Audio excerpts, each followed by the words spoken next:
ফিটের ঊর্ধ্বগতির কারণে হিমশিম খাচ্ছে দেশের হাজারো লাখো খামারি। তেলাপিয়া, পাঙ্গাস, চিংড়ির ভাসমান হোক কিংবা ডুবন্ত, সব ফিডের ডুবন্ত রেকর্ড পরিমাণ দাম স্পর্শ করেছে, যা দেশের অর্থনীতিতে সংকট সৃষ্টি করেছে। এই সংকট অবস্থায় খামারিদের পাশে বন্ধু হিসেবে জেসি বায়োটেক নিয়ে এলো রিগেন ভিটাকেয়ার। এই প্রযুক্তি ব্যবহার করলে সঠিক প্রোটিন সমৃদ্ধি প্রাকৃতিক খাবার তৈরির জন্য বিজ্ঞান ভিত্তিক পরামর্শ দেওয়া হবে, যা অবিশ্বাস্যভাবে খামারিদের ফিড খরচ কমিয়ে আনবে। বিশ্ববাজারে নিয়ে এলো রিগেন ভিটাকেয়ার, যার কোনো পার্শ্ব প্রতিক্রিয়া নেই। মাছকে রাখে রোগমুক্ত, পানিতে হয় খাবার তৈরি, মাছ বাড়ে তাড়াতাড়ি, চাষিকে করে চিন্তামুক্ত এবং ফিড খরচ বাঁচায় 40 থেকে 50% পর্যন্ত। মাত্র 2 মাসে মাছের ওজন বাড়ায় দ্বিগুণ। রিগেন ভিটাকেয়ার ব্যবহারের পর পানির পিএইচ ঠিক থাকে, ক্ষতিকারক অ্যামোনিয়া গ্যাস হয় না। প্রিয় দর্শক ও সম্মানিত মৎস্য খামারি ভাইয়েরা, আজকে আমি আছি আবারও আশুলিয়াতে।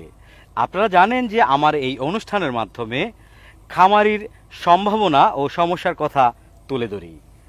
গত 6 মাস আগে আমি একটি তথ্যচিত্র করেছিলাম বাবু ভাইকে নিয়ে। তো বাবু ভাই আমাকে ফোন করে বলল যে সুজন ভাই, আপনি আবারও আমার এখানে আসেন। আমরা মূলত 4 বন্ধু মিলে একটা ঘের করেছি, এটা আপনি দেখবেন। তো যাই হোক, যে কথা সেই কাজ। দুপুরে খাওয়া শেষে চলে এলাম বাবু ভাইয়ের ঘের দেখতে। তো বাবু ভাই, জি ভাই। আসলে আমি আপনার ফোন পেয়ে আর থাকতে পারলাম না। জি, আসছেন, আমি ফোন দিয়েছিলাম, আপনি আমার নতুন খামারে আসছেন, আমি খুব খুশি হয়েছি। মূলত আপনি তো এখন আসলেও একজন দক্ষ খামারি, সফল খামারি। তা আপনার কাছ থেকে আর একটু জানতে চাই যে এত বড় ঘের, এই ঘেরের জায়গাটা কতটুকু?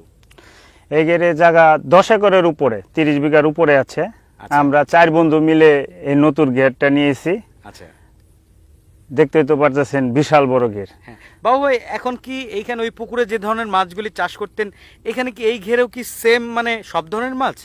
সেম মাছই, কিন্তু এখানে ধরেন আমি রুই মাছ, কাতল মাছ, তারপরে ওই যে মিনার কাপ, তেলাপিয়া। তারপরে তেলাপিয়া। দুপুরে যে খানা খেয়েছেন খামারে, আচ্ছা, ওই আচ্ছা। রুই মাছ আমার খামারের মাছই ওটা। ও আচ্ছা, এটা তো আসলে মানে বোঝারই উপায় নাই, মানে এত স্বাদ। আর আমি মাছগুলি মানে দেখলাম, যখন আমাকে দিয়েছিল আমি ওইভাবে কথা হয় না, আমি আসলে আপনার জন্য দেরি করছিলাম। যাই হোক, খুব স্বাদ লেগেছে আপনার খামারের মাছ। ওই ঢাকা গিয়েছিলাম, ওই সকালে যে মাছগুলা আমি পাঠাই কাউরান বাজারে ঢাকাতে, ওখান থেকে ওই শুধু গেলে ওই যারা পাইকার আছে মাছ, যারা ওই যে ভিটে বসে বিক্রি করে, হ্যাঁ। শুধু কয় বাবু ভাইয়ের খামারের মাছ চাই। কারণ আচ্ছা, ভিন্নতা কি? মানে বাবু ভাইয়ের খামারের মাছ চাই। আপনি তো এখন সফল চাষি, দক্ষ, একদম মানে দক্ষ একজন খামারি। মূলত হচ্ছে কারণ বাজারে বা যে কোনো আড়তেই হচ্ছে অনেক পাইকারিতে মাছ নিয়ে যায়, কিন্তু তাদের থেকে আপনার ভিন্নতাটা কি? এর কারণ একটাই, এটা তো আশুলিয়া তুরাগ নদীর পাশে এই আমার ঘেরটা। আমার মাছের ওই গুণগত মান, মাছ যেমন কালার সাদা সাদা হয়, খাইতে সুস্বাদু। আগেও তো দেখছেন একটা ইন্টারভিউতে রিগেন ভিটাকেয়ার, ওই রিগেন ভিটাকেয়ার ব্যবহার কারণে মাছ চকচকে ঝকঝকে, দ্রুত বেশি, আর সবসময় মাছ দেখতেও খালি থলথল করে। বাবু ভাই, এখন তো আমরা জানি যে রিগেন ভিটাকের আগে যেমন একটা বয়ম আকারে, বোতল আকারে আসতো, এখন তো প্যাকেট আকারে আসে। এবং এটাও জানি যে আগের থেকে এখন রিগেন ভিটাকেয়ারের শক্তিশালী আরো অনেক গুণ বেশি। জি, আমি এখন যেটা পাচ্ছি এটা হলো প্যাকেট আকার আসছে, তো এটার গুণগত মান বেশি। এজন্য আমি এই মাছ যখন বিক্রি করি, এই প্যাকেটটাই আমি আর কি সাশ্রয় পাচ্ছি, আর গুরুত্ব বেশি মাছের। বাবু ভাই, আপনি তো জানেন যে আমি মৎস্য চাষের যারা সমস্যা ও সম্ভাবনা তাদেরকে নিয়ে কাজ করে থাকি। তো তাদের উদ্দেশ্যে যদি আপনি বলতেন যে রিগেন ভিটাকেয়ারটা আপনি কতদিন পর পর এবং কতটুকু ব্যবহার করেন? আমি মূলত 3 মাস পর পর ব্যবহার করি। রিগেন হইল 200 গ্রাম, ভিটাকেয়ার 100 গ্রাম।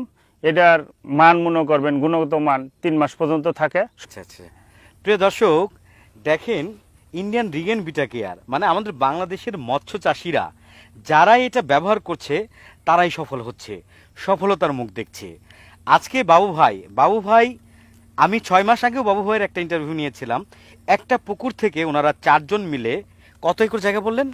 এই 10 একরের উপরে 30-32 বিঘা এখানে হবে। ঘেরটা হ্যাঁ, গেটটা প্রায় 10 একর একটা ঘের ওনারা পরিচালনা করছেন। তাহলে বুঝতেই পারেন যে রিগেন ভিটা কেয়ার কতটুকু কার্যকর।